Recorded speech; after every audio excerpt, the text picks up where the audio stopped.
the excellence culture. I'm Matt Brost with Lockton, and I am really excited about the guest that we have today.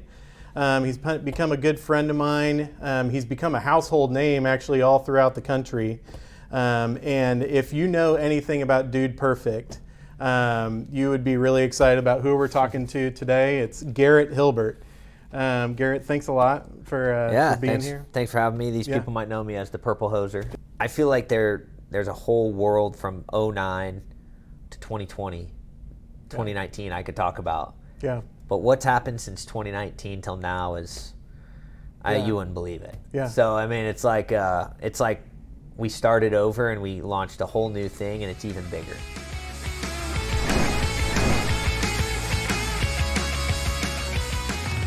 And that's only been the last 4 years. There's been so much, it seems like. I mean, and I see it through my kids, right? And so you've got everything that you're doing on the channel, but then the tour, I mean, just was the rocket. Yeah. Right? Our business manager at the time, Ty's dad, and Corey had they always had this vision of a live tour. And I was like, I never could see it. I was like, I just don't. I mean, we don't make it on the first try. Like, I know people know that, but maybe some people don't know that. But we don't. We don't make it on the first try. Some we do, but yeah. So I was like, I don't. What are we gonna do on tour? And they came up with a really compelling, energetic tour, and we went on our first one. And I remember after our first show was in San Diego. This was 2019? This was 2019. Okay. Our first show was in San Diego, and we did our pre-show VIP that day. That day, we still didn't have the show ironed out. It was pretty stressful. And a guy walked up and pre-show VIP named Jeremy Camp, and he's a Christian musician who has a insane story. Yeah, he does. And man, I don't know what happened in that. I just felt like a calming, sense of okay, God's obviously has this, and we're gonna be okay. And dude, after that show was it was wow, that was incredible. Yeah. We really, it was a lot, and we obviously have improved on it a lot, but it was a leap of faith in its own sense of everything we do is behind a camera, closed doors kind of thing. And to put it out in the public was a vulnerable thing, but it was it was cool to we always talk about, we don't really get to see the impact that Dude Perfect has. Yeah. We hear about it, and it's very humbling.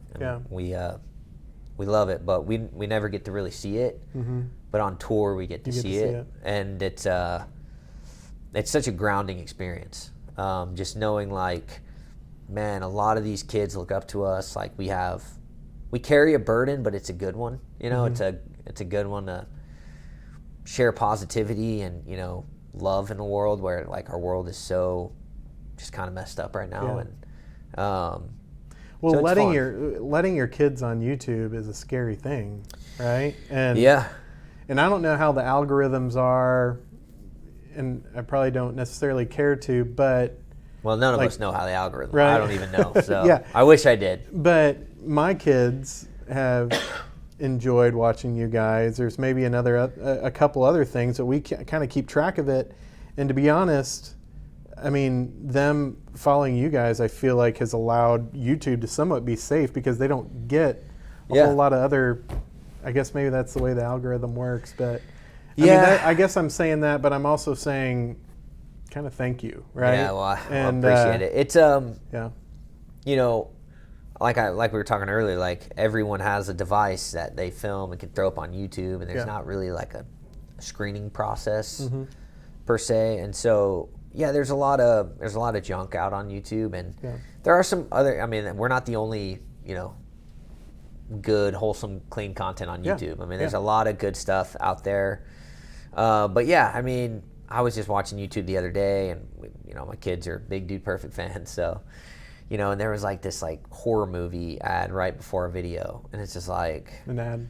It's an ad. You can't control them. We try to, but at the end of the day, that content will get out there, and it's tough, but like, yeah, we. Why don't you sign up for the no ad version of YouTube? Yeah, you would think I'd get it for free, you know, but I don't. Yeah. So, no, you know, we actually have some big things in the works right now. We're actually launching our own app in about a month. Wow. So when you log on to like Roku or Apple TV, there'll be a Dude Perfect app there, and it's all safe ads and our content and some other content that we're going to put on, and that's great, man. Yeah, it's a big step for us, so we're pretty excited. Well, I'm kind of surprised that it's taken this long too. Yeah, you know what? I mean, I'm very grateful for YouTube. Always, you know, they helped us get to where we are. I mean, I'll never say a lot of bad things about YouTube. There's some things that, you know, I don't necessarily like, but that's how, you know, there's a lot of people in the world, so just because one person doesn't like it. But no, they've been great to us, and we're still going to put our content on YouTube. It's just, it is a safer option on the app. So because we can control it. Yeah. So. Cool. Okay, so excellence culture. We're talking about just the idea of excellence, right? Yes. And for the more I get to know you, I feel like you're someone who's drawn to things that are excellent. You know, whether that's an experience, whether that's food. I've just and who's not at the same time, right? So how would you, just in your world, if you're thinking about people who are pursuing excellence, how would you kind of define that? I know it's kind of a loaded question, but yeah, I mean, I think, you know, I feel like I gotta, you know, give credit to the other four guys and Dude Perfect when it comes to, you know, excellent culture that they have kind of helped shape at Dude Perfect. You know, there's a couple things that, you know, and that's what I was saying earlier, like, we are all so different. And we all bring such different perspectives to Dude Perfect, but they're not a difference that doesn't gel. It gels because there are some differences that don't kind of go together, and it doesn't work. But, you know, again, like, I can attribute that all to Christ because, you know, he breaks down those barriers. But, you know, those guys have really done a good job of just, like, you know, even the minute things of, you know, look, the music in our videos has to be wholesome to, you know, what we put out. I will put our videos up against literally anybody's in the world. The production of it is, and I think we got the best team. We built our whole company on the small things. You know, it's all about the small things, and that will make the big things excellent. And you know, it's not just me who does it. It's our whole team. We have 22 guys now, and every single one of them has the same goal of that. And so it's really been cool to see, because, you know, sometimes you want to take the easy way out, and sometimes you want to be like, hey, the excellent way might be harder. You know, you're just going through mud, and it's dirty sometimes, and it's stressful. But at the end of the day, you know the product's going to be better. And the easy way is, you know, hey, you can do this 30-minute video and get it out and just put it up, and people are still going to like it. But it's like we always choose the hard way. So how long does it take for you guys to fully produce a video and get it out? Probably depends on the video. Yeah, it depends on the video. But like we'll just take Stereotypes, for instance. It takes us about a week to film it, and then it gives our editors about 2 weeks to edit it. So if any of you haven't ever watched one of their Stereotype videos, they are hilarious. And what's an example of a Stereotype video? So like right now we're actually filming neighborhood stereotypes. So what would be an example of? So like the perfect lawn guy, you know, or you know, the creepy neighbors one we did. It's always like peeking over the fence, or I mean, there's a bajillion of them. But those are hilarious videos, and I think they're my favorite too. They're a lot of fun to film because, you know, yes, we are in a sense making fun of people, but we're all those people. You know, so it's just kind of you're kind of making fun of yourself and poking fun of, like, man, I can't believe I actually do that, but I do. It's been fun. But yeah, like those videos, like, I mean, I get so frustrated sometimes because we do like 18 takes of one like stereotype, and I'm like, dude, we got it, and like, you know, the editors just know like, no, we don't have it yet, and it's just like kind of a grind. But they're, you know, I want to take credit for like the excellent culture that like I've kind of tend to, you know, be incorporated with, but like, I mean, it's a team effort, and that kind of goes to my life a little bit and bleeds over. You know, sometimes a little too much. I expect a little too much excellence from my kids sometimes, you know, and I kind of have to be like, hey, he's 8 years old, and you know, he needs to have some grace. But so there's a little bit of that OCD part. Absolutely, yeah. A little bit of OCD kind of kicks in sometimes. Perfectionism, kind of kicks in, and but yeah, you just kind of have to remind yourself, like, I wasn't like that when I was 8. So but yeah, man, I mean, our team culture is fantastic. So I mean, that's a perfect segue into talking about just your role as a leader, right? Because it started out 5 guys just having a blast doing videos, and now all of a sudden you become the leader of an organization. But still highly involved in content, getting content out. But I would assume that you're being looked at as a leader too.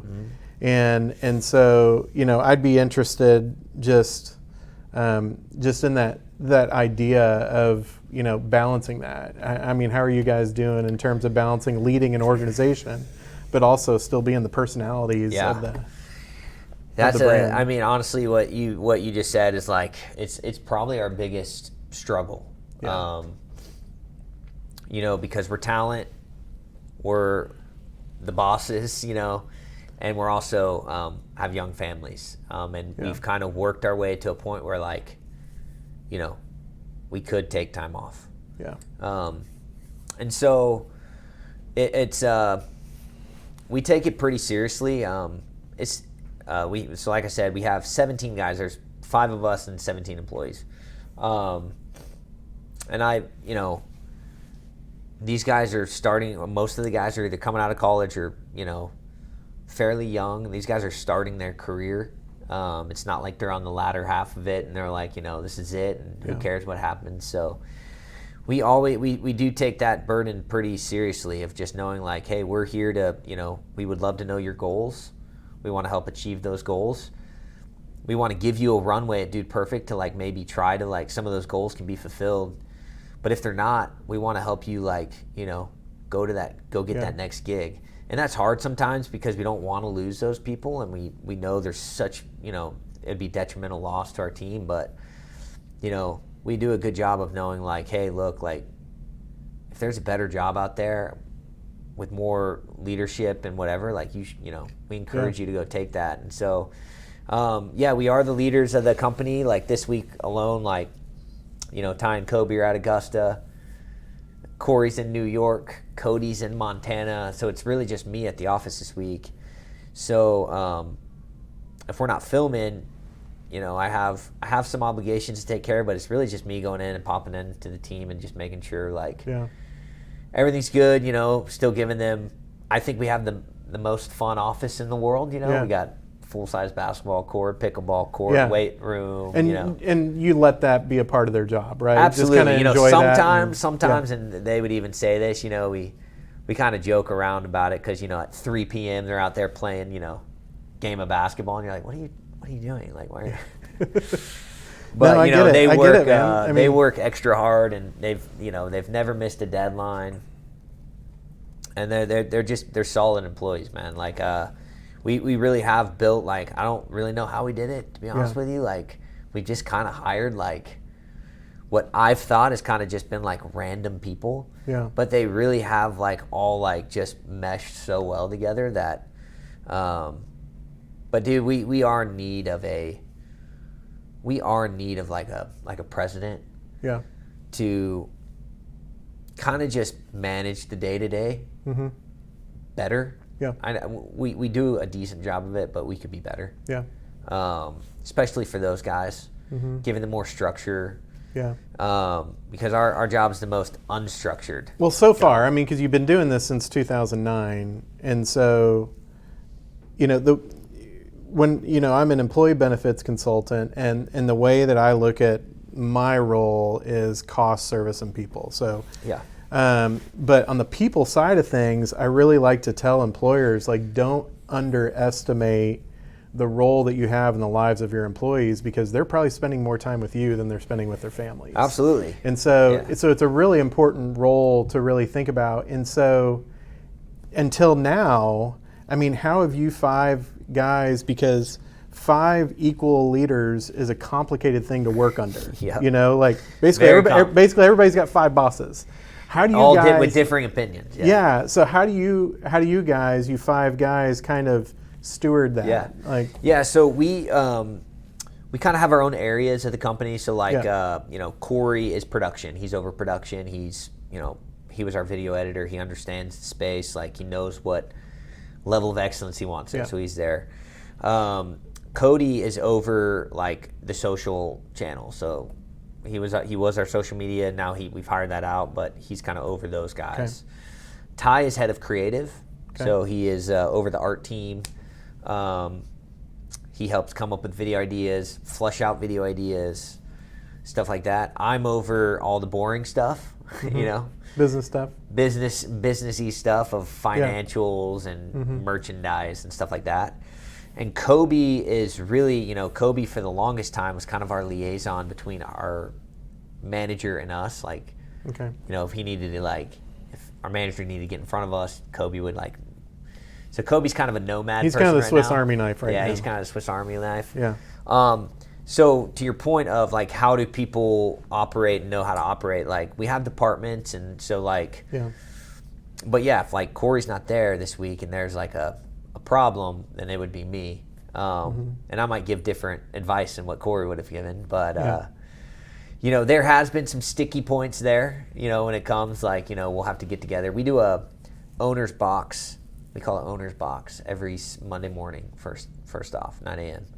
Kind of checking on each other, make sure everything's good.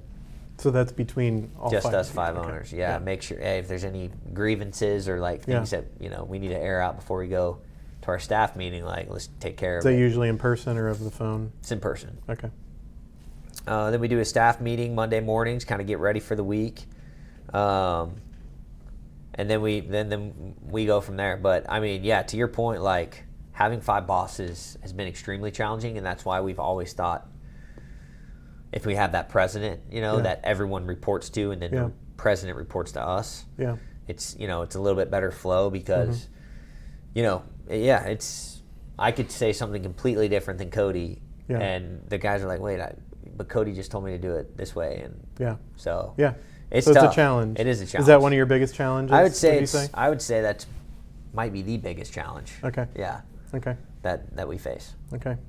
But it's never in my wildest dreams would I think at the age of 36 was I leading 17 people and paying for their benefits and their salaries, but it's pretty cool. Yeah. And then we also offer, obviously the culture itself, the food. It's an exciting thing to be a part of. Yeah, and then the guys do a Bible study together. That's great. That we have one of our buddies comes and leads. So it's we try to offer as many things as we can offer. Yeah. To make it the best culture. Yeah. So, kind of get me into the future a little bit of Dude Perfect. You've mentioned a few things from, the app and that kind of stuff. But what would you say is kind of coming up in the future? And then I would also, ask, thinking 5-10 years down the road, what's on your mind? Yeah. Future Dude Perfect is, I think, pretty exciting. Obviously, we're going to still be making content. We love doing it. It's just fun for us. But we have, obviously, the Dude Perfect world that we call, that we're still working with cities to hopefully bring to a city near you, Yeah.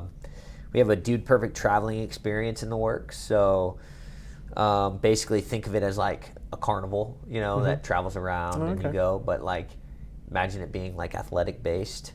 That you can take your family to and go compete, and they would go to city to city. That's cool. We really want to get into like a kids book series, like Hardy Boys fiction.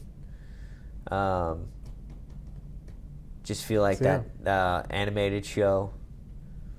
A lot of cool things. I mean, maybe even being our own production company in a bigger scale. So, as far as the 5 to 10 year thing goes, I would hope that my on screen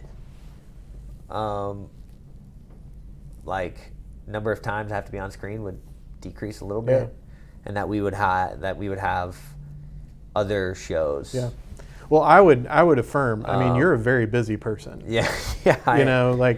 If we're looking to get together or something like that, there's a really good chance that you're not available because you're doing some kind of obligation.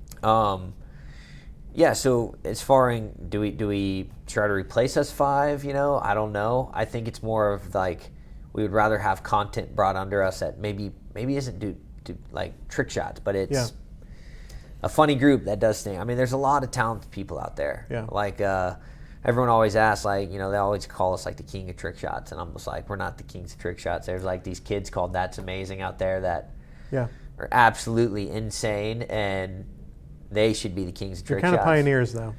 We're pioneers. That's fine, but I'm not. But like, so there's a bunch of different avenues that we could go with Dude Perfect, and so we're kind of just trusting in God that He would kind of show us that, because right now we kind of have an idea, but it might be completely different. Yeah. So. Yeah. Well, that's cool. Any kind of closing comments for you? I would love to just hear, what kind of legacy I think you guys are as a group would like to say that you've left. Yeah, I would say as far as the legacy play, we actually we've gone through some really a bunch of trials with Dude Perfect. I mean, early stages on to moving on from Ty's dad as our manager, which was extremely challenging.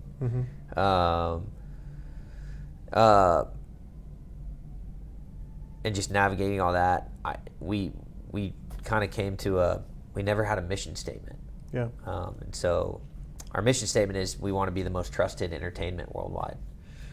And I think we've accomplished that. Yeah.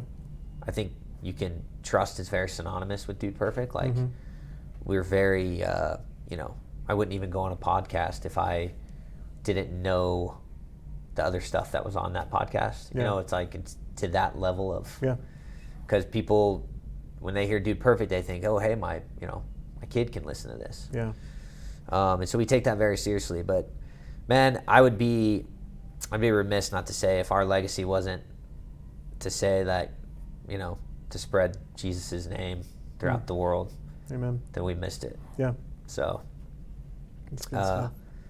I would want that to be our legacy. I don't know if we've done a good job of that, but I think in 10 years, 15 years, when people hear Dude Perfect, I hope they said, I came to Jesus from them. So, that's cool. Yeah. That's great, man.